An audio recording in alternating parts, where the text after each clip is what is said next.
Good afternoon, lovely people. Welcome to the afternoon sessions of day one of the Culturally Competent Conversations for Equity and Belongingness Summit, or the C3EB Summit.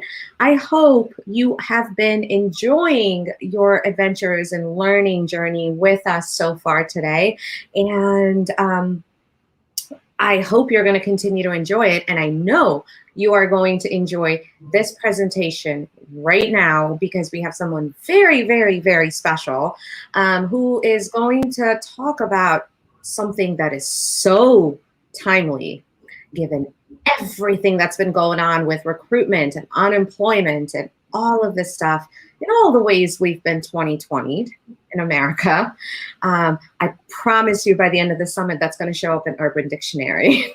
All the ways we've been 2020. But without further ado, it is my utmost pleasure and honor, again, as I'm saying this a lot, but it really is my utmost pleasure and honor to introduce to the C3EB platform and the summit, Taylor Roa. Hi, Taylor.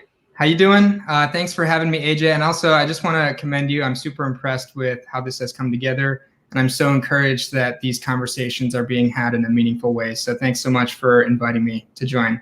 Thank you. Thank you. It's been my honor. And so for our listeners who may not know about you, I'm just going to do an intro. And for people that want to comment, please go to our YouTube channel. You can comment right there. We are monitoring the chat. And for this session, my wonderful, amazing, goddess of a partner, Ruthie Bolts, is going to close this session out. And so she's going to have some powerful questions. But let's kick this off with Taylor's bio. Taylor is currently the manager of talent acquisition at Wistia, a people-first video tech company based in Cambridge, Massachusetts. He has championed diversity and inclusion in recruiting throughout his career. He advocates for the importance of bringing diversity values out of the recruiting function and instead prioritizing them throughout a business as a whole. While diversity can be broken in a recruiting function, it cannot be fixed solely by the recruiting function. When hiring managers ultimately own the hiring decisions, and these individual decisions are made independently across the business. Building rich, diverse teams takes leadership and accountability from the top down, as well as shared values, language, and understanding of D&I across the business. Oh my gosh, you're speaking my language right now. Or I'm speaking your language, or I'm speaking my language. I can't tell. The question should not be, how can talent acquisition produce diverse teams for us, but rather, how do we build a company culture around actively seeking and celebrating differences? Oh, I have goosebumps. And with that, and without further ado, Taylor, please take it away. This is going to be an amazing session. Thank you so much. I'm really excited to talk about these topics, and I kind of snuck a synopsis into my presentation, into my bio. So hopefully you all have a good idea of what we're going to talk about. In that vein, I will share my screen right now. Just give me 1 second. All right. So there's a lot that has changed in the world this year, of course, and a lot that's still changing and still in flux, and that's very true in talent acquisition. Among many things, teams having to interview completely remote and having to try and convey your company culture through a completely remote medium. There's been all kinds of challenges. But I'm going to focus mostly on the challenge of diversity in recruiting and how that's changed and how I think it should continue to change moving forward. I think a lot of companies are changing at different paces, and that's been true for the past 10 years or so. It's been a common topic of conversation. And I think up until recently, a lot of companies have taken a box checking approach. They've been signaling that they care because it's trending and they know that it's important to some candidates and they want to be appealing. And so what we've seen before this year was basically a lot of fluffy words and stock photos, in my opinion. A lot of shallow conversations and very little action and accountability. I think as difficult as this year's been, we now live in a time where silence is deafening. And I think candidates are more focused than ever before on how companies are speaking about these issues and what specific plans they have in place. And so while it's long overdue, I've been really encouraged about the change that I've seen just simply in shared language and in dialogue. And we've seen a lot more companies now using very much more specific language around their commitment to anti-racist work, which we know is much more specific and action-oriented. So like I said, I'm going to talk about diversity and in recruiting. And when I think about, as I mentioned, a lot of companies are changing in different ways and then changing at a different pace. But I think the most notable change that I've noticed across the board that's happening everywhere is a change in intention. And this is really important because this is a word that I focused heavily on in my entire career, as AJ had mentioned, as I'm trying to pull the focus of recruiting for diversity out of just the recruiting function and into a business as a whole. Intention is often the piece that's missing. So I'm really encouraged to see that these priorities and expectations are starting to move out of the recruiting function naturally. And I'll talk a little bit today about why that's important, and then also what businesses can do or what you can do as an individual in a business, whether you're an HR function or not. And then we'll wrap up talking a little bit about pay equity, just a brief intro into the issue and where I think the solution is in that regard. So the first point I usually start out with is important to me. And I think often companies go wrong by grouping diversity and inclusion into one bucket. While they're definitely codependent, they're very different things, right? Inclusion is a sense of belonging and a freedom to contribute thoughts and ideas on a team. And it's often easier for us to talk about inclusion as a whole. It makes more sense as a team to talk about these issues. And it's easier for all of us to agree on how to achieve it. Whereas diversity is really the existence of a degree of difference of thought and experience on a team. And I think inclusion has to come first, but diversity can be really challenging to talk about for a number of ways. And it can often almost even be paradoxical. And I think it's important for us to acknowledge this challenge as we bring these conversations into a workplace that for decades has made feelings and emotions a taboo, where it's now important for us to lean into these feelings and emotions and to have some really difficult conversations. But the reason why diversity is such a challenge to talk about at the company level, I think, is because we think about diversity mostly as a plural idea, which it is, right? And so it's easy for us all to zoom out and look at our team and agree that we want a diverse team through a plural group lens. What's really challenging for us to do then is to apply those values into a hiring decision moment. Because to do that, we have to think about diversity through an individual lens. If you think about how hiring decisions are made, a company may hire 30 people in a year, or they may hire 1,000 people in a year. But each one of those hiring decisions is independent of the others. And so if our hiring managers across the business are failing to bring our group diversity, our plural diversity values into this individual decision moment, this is what I've seen as the great filter in diversity on every team I've been a part of. And so there's another helpful way I like to explain this. But I think the question a lot of companies will ask is, how can a recruiting function deliver diverse teams for our business? And I think that's the wrong question because it only touches on one aspect, one area of impact that can be changed.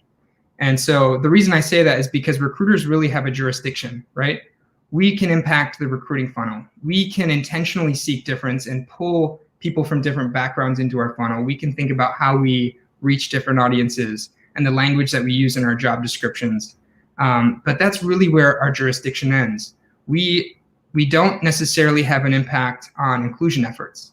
And as I mentioned before, inclusion has to come first because we can bring diverse teams into the business, but if our individuals don't feel comfortable and able to contribute, then there's no benefit realized to them or to the team, right?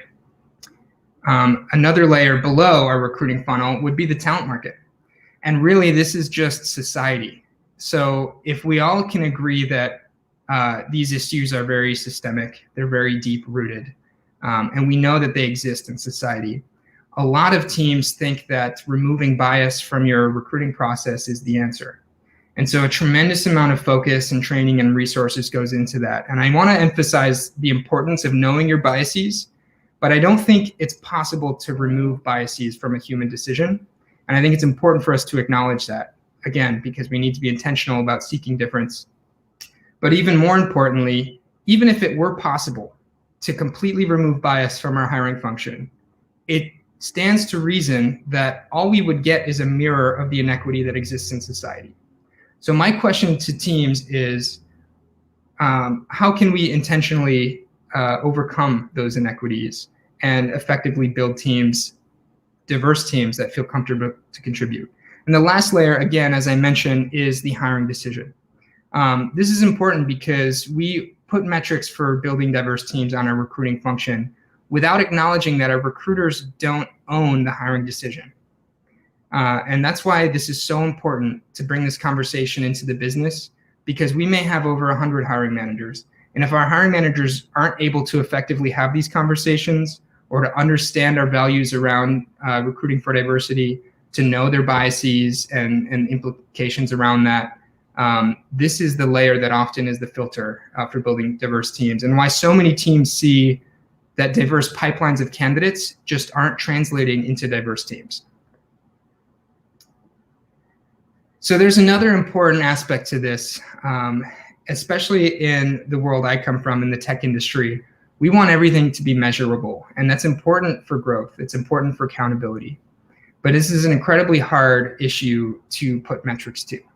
And so I want to talk about how we measure diversity and how we use that to inform our decisions and our approach, without necessarily giving you an answer. But I want to hopefully talk about this in a different way and get folks thinking about this differently, because this is how companies usually will think about it.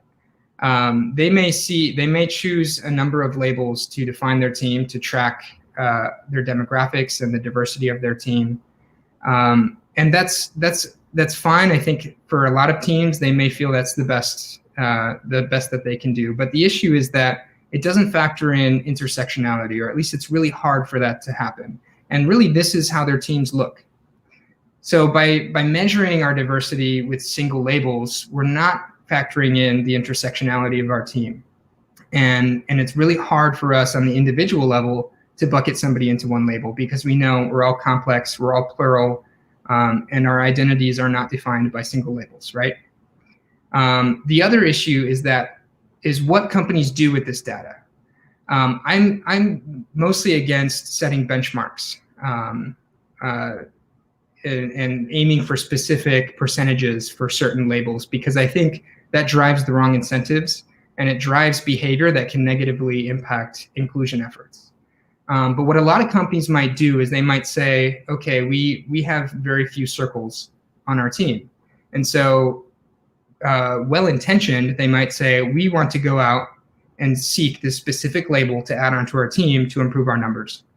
And again, not only does that inspire the wrong incentives, and I think negatively impact inclusion efforts on a team, but if we think we can address every specific label, I think we're wrong. And what ends up happening is we blind ourselves to other kinds of diversity that can come onto the team. So I think it's really important to have some idea of where you stand and how your demographics look within your business, but we have to be very careful about how we apply those. On my team, we think about where we're most homogenous, what most of our company looks like, which in Boston, in tech, it's very common to have this issue, right? But we want to be open to everyone else, and we want to know how we're doing, but we want to be a place that attracts people from all backgrounds and where people can grow and thrive in our business. And so there's this very fine line between defining specific labels and benchmarks and achieving that openness to all different backgrounds. So hopefully that's a different way to think about it. Again, it's not necessarily an answer, but more of a caution into how we approach data in this issue, because I think a lot of times we want to lean on data and technology and platforms to solve our issues. But this, more than any other challenge, is one where the answer, I think, is more human and ambiguous than ever. So there's really three ways that I look at this. And the big word I've been saying is intention. For me, it's all about building a culture of actively seeking difference. And if we can't get our teams excited about seeking difference, about thinking where they're posting jobs, and about thinking about the kinds of questions they ask and the kinds of candidates they're getting excited about, then it's incredibly hard for us to make progress. Secondly, it's accountability. And we've talked about data, but I focus less on that because, like I said, I think the answer is more human and ambiguous. I think an issue around accountability a lot of teams face is that because these are such difficult conversations to have, they've become taboo. And so we avoid them. We don't want to be wrong. We don't want to cross lines or offend anyone. And so we just don't talk about it. And it becomes incredibly hard to hold each other accountable, and it becomes hard to make progress. So for me, accountability is more about learning and growing together and supporting each other in that growth, more so than it is about shaming and catching people in the wrong. And that's an important distinction to pull people into this conversation. And then lastly, how do we hire differently? I'll admit that my approach is a lot easier at a small company like mine. I work at a tech company where we're about 120 people. And so it's easy for me to have these conversations with the business as a whole, to translate these ideas into actions across the organization. It's much harder to do at a company with 1,000, 10,000 employees. So I'll acknowledge that. But I do think for companies like mine, we should probably hesitate more than we do to just acquire a new technology platform to solve our problem. And we take a much more human approach to hiring and how we understand our biases and such. So a little bit of how I share, because I'll often talk about these things and people get excited. They're starting to think about these concepts in ways that they maybe haven't before, but they still don't necessarily know what they can do on their team or within their business. And so these are 6 things that I think are concrete and that I think you can take with you. And whether or not your company or your team has an effort or initiative in place, these are things that anyone listening can do to improve the environment that they work in. But the first one is to be curious. I think no matter who we are, no matter how much we've thought about these issues, we're all students on this subject, and there's really no finish line. It's always going to be something where we can improve, right? So we should be reading, we should be researching, we should be asking questions at all times. Secondly, we should be vocal. Most of us have social media platforms, whether it's LinkedIn or even your company's internal communication platform, whether that's Slack or whatever it may be, Microsoft Teams. Use your voice and share stories from underrepresented groups. Share articles that gave you an aha moment and welcome conversation around that. Again, we're all students, but we want to pull other students into the conversation. And this is important on LinkedIn and externally, but even more so on your teams within your company. Also, again, my favorite word, be intentional. And this applies to everyone. It's not just how we craft our hiring process, how we craft our interview questions or our job descriptions. Almost every hiring manager I know will post their job on LinkedIn. But there's a difference between just generally sharing your job and being very intentional about where you share it. Maybe seeking a group or an organization that reaches out to underrepresented groups, or maybe folks with atypical backgrounds who actually could add a lot to your team. Also, diversify your network. This becomes an issue, especially with referrals. Recruiters and talent acquisition teams love referrals, but statistically, we mostly, in general, know people like us. And so a really simple thing we can do is diversify our networks, make new connections, follow different thought leaders on LinkedIn than you're used to following. Really expand your network and expose yourself to these different perspectives. And you can bring that to your team through referrals or through whatever insights come from that. The fifth one is know your biases. And honestly, this can be its own TED Talk. I'm sure there's a lot of great sessions around this in this summit. But I definitely recommend that everyone does their research and understands their biases. Because like I said before, I don't think it's possible to remove bias. It's a human trait. It's worked into the way that we think and the way that we see the world around us. But by knowing our biases, it allows us to check them constantly at every step of the way. And it also allows us to check our peers, which is the last one. This is why it's really important, from my last slide, I think, to unlock some of these difficult conversations, to give people permission to be curious and to ask questions. But I think this is so critical when we talk about this hiring decision moment, that we're checking our peers. If a peer is making a hiring decision that's maybe a quick decision, they're underwater and they need somebody fast, we have to have the courage to ask questions and to make sure that they had a fair process and that they had an in-depth search. Because if we all value these issues, again, we have to lift each other up and support each other to get there. So that's a little bit about how I think we can bring intention into recruiting for diversity across the business and not just within the recruiting function, and why that's important. I also wanted to touch on pay equity, because this is another complicated, elusive issue for a number of reasons. But we all know it to be true, and there's plenty of data, so there's really no argument that this doesn't exist. And really where the argument or the discussion is around why does it exist and what can be done about it. So I think there's a few reasons why it exists, but I think the three core reasons are competition. Most companies want to stay competitive and offer somewhat of a competitive salary. But at the end of the day, financially, a business wants to pay as little as possible for the most value that they can get. That's a natural incentive in the kind of economy that we work in.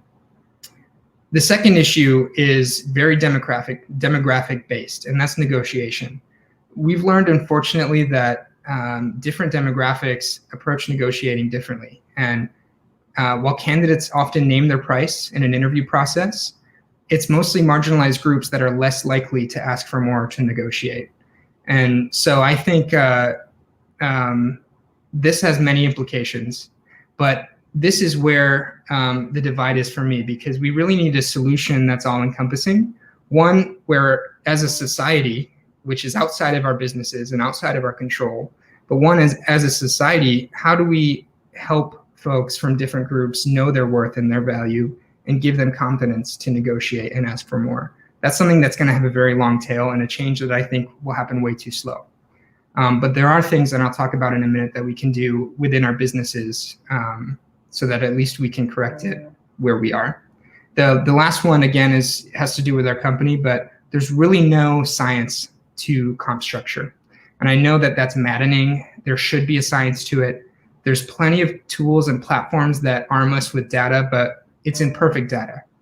And compensation is always changing. And so a lot of companies feel like they get it wrong, even if they get it right in certain areas.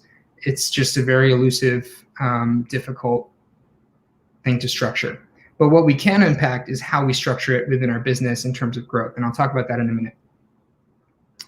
So I just wanted to give a sample for some folks who might not be familiar. But this is a little bit of a look around what data looks like, and I wanted to talk about how it's considered within a business. And hopefully this can inform some folks who are watching and arm them with a different perspective that they can bring into their next interview process. But this is mostly how companies, at least in the tech industry, approach compensation data. Really, it's a normal distribution most of the time. It's a bit of a bell curve. And any company that wants to be mostly competitive will aim their target compensation range between the 50th percentile and the 75th percentile. And so this becomes an issue because really, when a candidate names their price, if a company has a range, a candidate may name their price within the range, and that's great. You have a deal, right? But what happens is we know that women tend to ask for less statistically. And so a woman may ask for 50% and a man may ask for the 70th percentile. And both will get an offer potentially at that rate. So that's where I think people come into companies with disparity. And it's important to think about how we structure our compensation and growth within the business, because our compensation structure can either self-perpetuate that disparity or it can self-correct that disparity. And so a lot of companies still approach growth internally, and I don't know if this is an industry term, this is how I refer to it, but I call it individualized growth. it's very common for us to think of raises in terms of percent, right? And if that's how we structure growth within the business, our income gaps only increase exponentially as folks grow, and that's awful. And you can see I put this example here. Let's say we have 2 employees both at the associate level, and a promotion to specialist earns them a 10% raise. We can see how their gap increased within that step, and both might be happy, but both might not be aware of this gap, right? I think what we're starting to see more, and how my company approaches this, is with company leveling. There may be disparity inevitably for a company that's trying to be competitive and that's trying to hire fast and bring folks onto the team. But if we approach growth from a company leveling standpoint, then we have bands within the business as far as what we deem as fair compensation. So if there are any discrepancies in pay or gaps in pay at the associate level, as folks promote, then that self-corrects because we have a fair band. And that might mean a bigger raise for one candidate, and that's fine. And they should be happy about that, but we want to achieve fairness and equity at every level of the business, and I think this is how we do it. So again, as I mentioned, we know that unfortunately, marginalized groups are less likely to negotiate. And so I pulled this image from CNBC just as an example. I know we understand things sometimes more visually, but this is comparing men and women in terms of negotiating. CNBC found that 56% of men feel comfortable negotiating versus only 38% of women. And then this third point I think is really important because I think it feeds into why men negotiate more, but also it's another element that adds to this disparity. But 87% of men say that negotiating resulted in higher pay, while 80% of women said the same thing. So that means that we know men negotiate more, but even of the women who do negotiate, they're less likely to get results from that, which is awful. And so this is why I think in universities, in society, wherever we can reach young professionals, we should constantly be informing them and equipping them with the knowledge of their value and how to negotiate and how to stand up for themselves and ask for more. And we should, in our own companies and within our own organizations, do what we can to self-correct any disparities that we see. But there's more data and more tools than ever to know your worth. And it's really simple. But if you know what the 50th percentile and the 70th percentile is in your field, in your location, with your years of experience, then you know where you can come in and feel comfortable asking for more. And that's so important. So I hope that was interesting. I hope it was helpful. That was my presentation, and I'd be happy to open up for questions at this point.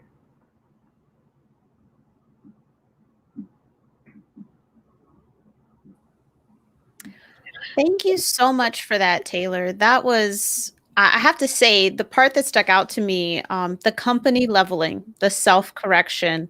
I love that so very much. I feel like it's the company's opportunity to take responsibility for parity, right? And I have read a lot of the same things that you have about women not, feeling comfortable negotiating, and that being a part of why they do not do it. It's why we don't do it. Especially so being an entrepreneur, it's not just negotiating a pay raise, but it could be negotiating project rates and things like that. So just thank you so much for that. I feel like company leveling should be something that's like shouted from the rooftops. I don't know why this is the first time I'm hearing about it. I totally agree. And it's a lot of work, especially a large organization, but we know that HR teams and finance teams can do this work. They do work like this every day. And so it's just about making the investment and prioritizing this within your business. But I think it's a great question for candidates to bring into interviews. When you're asking your interviewer about the company culture and how the team works, I think it's always a revealing question to ask, how does your company approach compensation and growth? Yeah, I think, that's, like I said, that just completely, I was like, oh my goodness, this is amazing. And then I wanted to ask you, so you talked a lot about intentionally hiring people. So I was wondering if you had any examples of, so one of the things that I've learned a lot about recently working as a partner on the summit is about some of these barriers that marginalized communities may experience. So, for example, so I think it's like 25% of minority communities, minority households in America don't have broadband internet in their homes. So they have, smartphones, but if you, like you said, if you're only posting on LinkedIn or even only posting online, you may not be hitting everybody. So I was just curious if you had any thoughts about how, these larger companies or even smaller companies, moving in a more advanced way and leveraging tech, how they might be able to remove some of these barriers to hire the diverse talent that they're seeking that may very well be in their own backyard. Like we're talking about remote workforce and everything, and yes, and that's wonderful, but are you missing talent in your own backyard due to the barriers? So I was just wondering what you thought. Yeah, hiring has become such an oversaturated marketplace. And so I call BS if you're a recruiter or a hiring manager and you say you can't find diverse talent. There's just no way. There's so many networking groups and so many different ways and mediums to post your jobs to pull different folks with different backgrounds into your pipeline. And to be honest with you, I've seen recruiting teams have gotten pretty good at building diverse pipelines. And that's why I stress the point that diverse pipelines don't mean diverse teams if we can't bring our hiring values into that hiring decision. That's been really the great filter that I've seen. And to give you an example, later last year, we faced a decision where we had really two great candidates, and both could be considered diverse candidates. I hate using that term for an individual because we know it's plural, but both candidates could bring diversity onto the team in different ways. We had a really meaningful conversation as a team, prefaced with the fact that there's no right answers. This might be a difficult discussion, but I think we're better as a team for having this discussion. When our team is made up of three white parents, three white moms, we had one candidate who was a white mother and another candidate who was a young Latinx man. And so I asked the question, if you can see both of these candidates coming in and doing an amazing job, which one do you see adding difference to the team and really adding to our culture on this team? And the team, I think, made the right decision in that case, but it's just an example of having a conversation that might be uncomfortable. And on some teams, it might even be controversial. But there's so often we're faced with these decisions where we just default to the one that's like us because they seemed like more of a culture fit. We were more comfortable in the interview. But those are the moments where we can impact our hiring with these decisions that we're making. That is a fantastic point. That is a fantastic point, and definitely brings meaning to what you're saying about having those hard conversations. We've confused hard conversation with not being allowed to talk about it at all. But this isn't a political issue. This is a human issue, and it is something that directly relates to business. So thank you so much for being here and sharing your insights and your emotion and conviction when you spoke for this last half hour was very apparent. And I appreciate it just on a personal level. I appreciate it. And just thank you so much for being a part of this C3EB inaugural summit experience. Thank you, Ruthie. I always enjoy talking about these ideas and bringing folks into the conversation. But again, like I told AJ, I'm super impressed with you all and how this came together. And I'm so encouraged that these conversations are being had in this way. So thank you. You're welcome.